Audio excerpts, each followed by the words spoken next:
Good morning dear student. Today our subject is Hindi. आज का हमारा सब्जेक्ट है हिंदी। आज हम पढ़ेंगे हिंदी में पाठ 5 चिट्ठियों की अनूठी दुनिया। ठीक है, हम आज पढ़ेंगे चिट्ठियों की अनूठी दुनिया और इसके जो लेखक हैं वो है अरविंद कुमार सिंह। ठीक है, अरविंद कुमार सिंह है इसके लेखक। तो चिट्ठियों की दुनिया से मतलब क्या है? चिट्ठियां मतलब क्या होता है? पत्र, है ना। तो क्या आप लोगों ने कभी किसी को पत्र लिखा है या क्या कभी आप लोगों के पास किसी का पत्र आया है? आप लोग कभी पत्र पढ़े हैं? तो हम जो आज पढ़ने वाले हैं वो है पत्र। ठीक है, लेटर के बारे में हम पढ़ेंगे। तो लेटर जो पत्र जो है, जो खत जो है, एक समय में ये क्या काम करते थे? संचार का काम करते थे, संदेश का काम करते थे। हमारे पास खुशियों का संदेश पत्र के द्वारा मिलता था, दुख का संदेश भी पत्र के द्वारा मिलता था।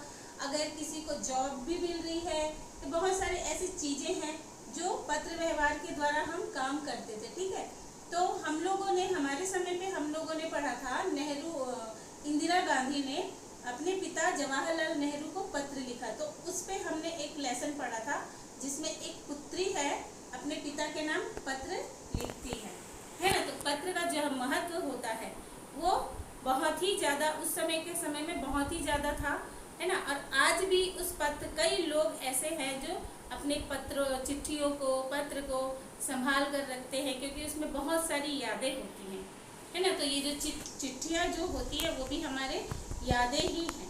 तो आज हम पढ़ेंगे चिट्ठियों के बारे में। तो चलिए मेरे साथ पढ़ते हैं चिट्ठियों की अनूठी दुनिया। ओके,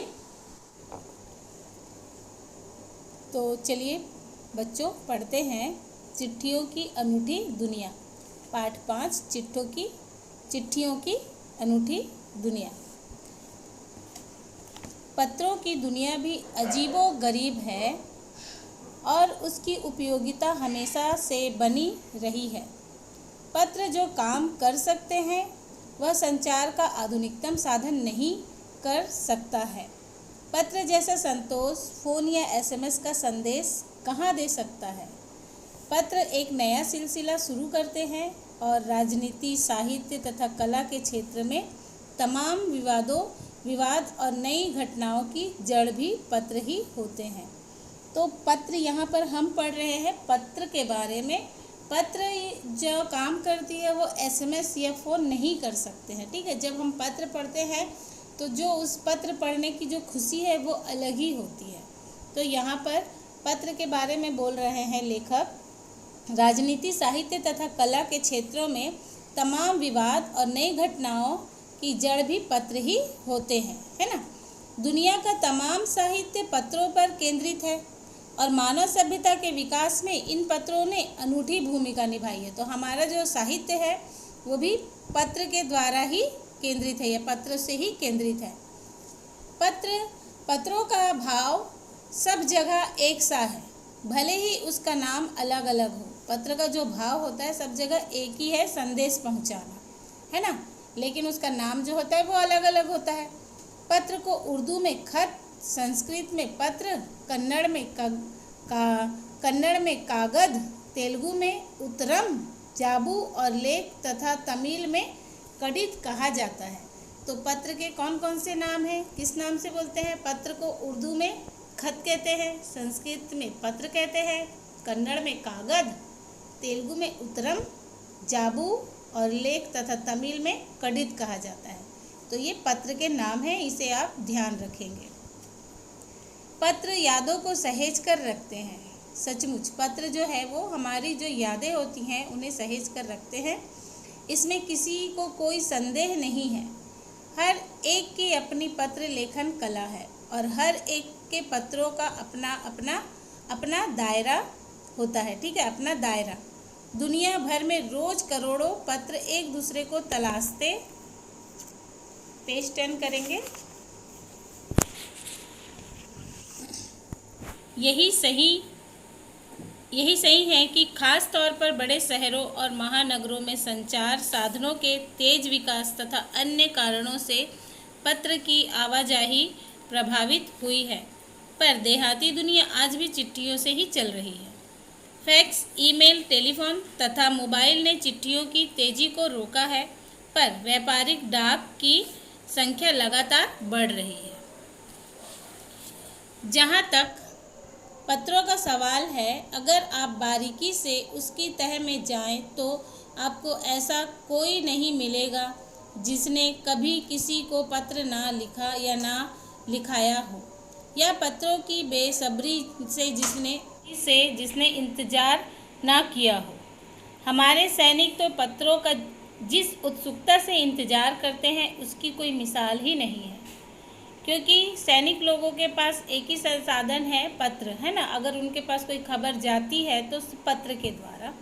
एक दौर था जब लोग पत्रों का महीनों इंतज़ार करते थे, पर अब वह बात नहीं। परिवहन साधनों के विकास ने दूरी बहुत घटा दी है। पहले लोगों के लिए संचार का इकलौता साधन चिट्ठी ही थी, पर आज और भी साधन विकसित हो चुके हैं। आज देश में ऐसे लोगों की कमी नहीं जो अपने पुरखों की चिट्ठियों को सहेज और संजो कर विरासत के रूप में रखे हुए हो, या फिर बड़े बड़े लेखक, पत्रकारों, उद्यमी, कवि, प्रशासक, सन्यासी या किसान, इनकी पत्र रचनाएं अपने आप में अनुसंधान का विषय है।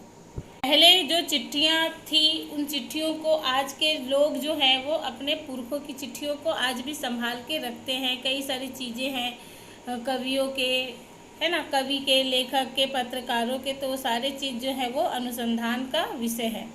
अगर आज जैसे संचार साधन होते तो पंडित नेहरू अपनी पुत्री इंदिरा गांधी को फ़ोन करते, पर तब पिता के पत्र पुत्री के नाम लिखे जाते जो देश के करोड़ों लोगों को प्रेरणा देते हैं।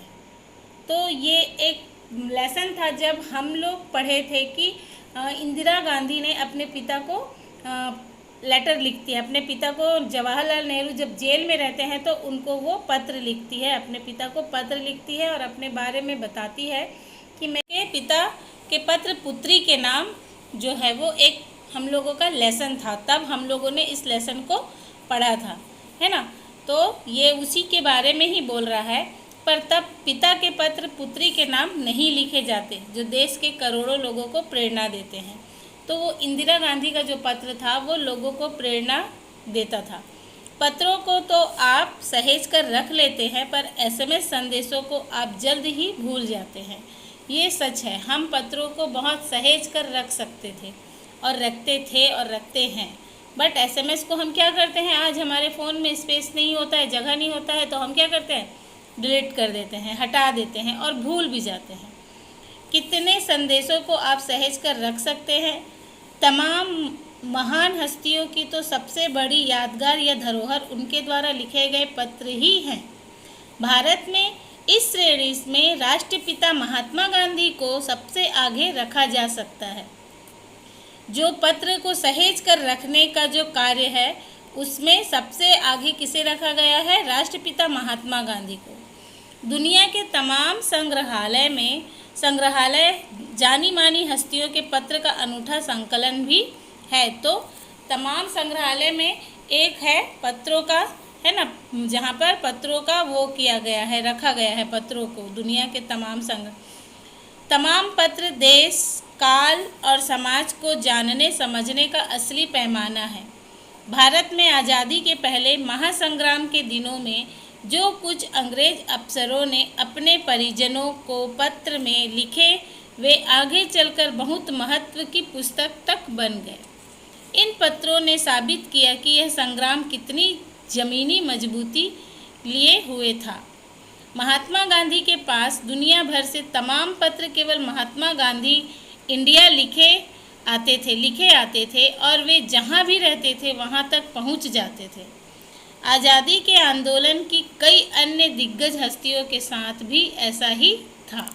तो जैसे महात्मा गांधी के लिए पत्र आते थे, महात्मा गांधी कहीं भी रहते थे, देश के किसी भी कोने में रहते थे, तो सिर्फ महात्मा गांधी इंडिया लिख देने पर महात्मा गांधी के पास लोगों का जो पत्र था, लेटर था, वो पहुंच जाता था, है ना। उसी तरीके से और भी जो दिग्गज हस्तियां थी, दिग्गज नेता थे, उनके नाम से भी अगर कोई पत्र भेजता था तो वो भी उनके नाम से ही वहाँ उनके पास पहुँच जाता था।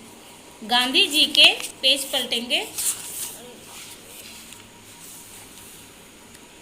गांधी जी के पास दुनिया से सबसे बड़ी संख्या में पत्र पहुंचते थे। सबसे ज़्यादा पत्र किनके पास पहुंचता था? महात्मा गांधी के पास। पर पत्रों का जवाब देने पंत के 200 पत्र बच्चन के नाम और निराला के पत्र हमको लिखियो कहा तथा पत्रों के आईने में दयानंद सरस्वती समेत कई पुस्तकें आपको मिल जाएगी। कहा जाता है कि प्रेमचंद खास तौर पर नए लेखकों को बहुत प्रेरक जवाब देते थे तथा पत्रों के जवाब में वे बहुत मुस्तैद रहते थे। इसी प्रकार नेहरू और गांधी जी के लिखे गए रविंद्रनाथ टैगोर के पत्र भी बहुत प्रेरक हैं। महात्मा और कवि के नाम से महात्मा गांधी रविंद्रनाथ टैगोर के बीच सन 1915 से सन 1941 के बीच के पत्राचार का संग्रह प्रकाशित हुआ है, जिसमें बहुत से नए तथ्य और उनकी मनोदशा का लेखा जोखा मिलता है। पत्र व्यवहार की परंपरा भारत में बहुत पुरानी है। इसका असली विकास आज़ादी के बाद ही हुआ है। तमाम सरकारी विभागों की तुलना में सबसे ज़्यादा गुडविल डाक विभाग की है। इसकी एक खास वजह यह भी है कि यह लोगों को जोड़ने का काम करता है। घर घर तक इसकी पहुंच है। संचार के तमाम उन्नत साधनों के बाद भी चिट्ठी पत्री की हैसियत बरकरार है।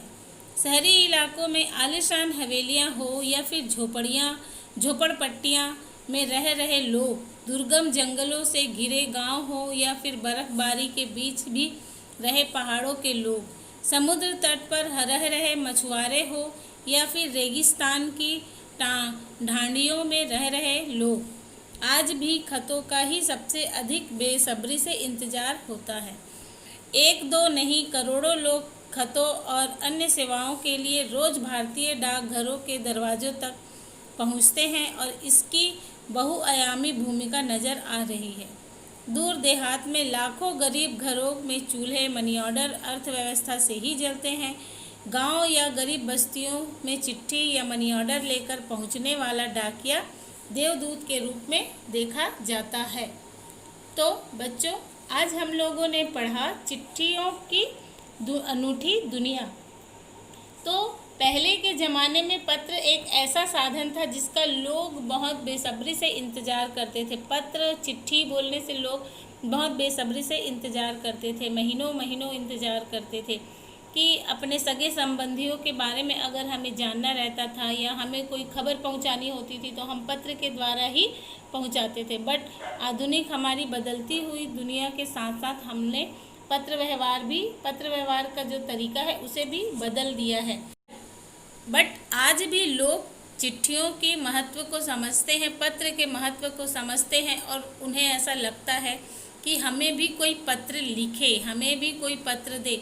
तो आज भी ऐसे बहुत सारे जो काम हैं बगैर पत्र के नहीं होते हैं, है ना। यहाँ पर जैसे हमने पढ़ा कि पहाड़ों में हो या समुद्र के बीच में हो या कहीं पर भी हो तो चिट्ठी जो है वो उन तक पहुँच ही जाती है ना, उन तक पहुँच ही जाती है। गरीब लोगों के जो चूल्हे हैं, है ना, वो मनी ऑर्डर के द्वारा ही जलते हैं। जैसे लोग बाहर कमाने जाते हैं, शहरों में कमाने जाते हैं और उसके बाद मनी ऑर्डर के द्वारा पैसों को भेजते हैं।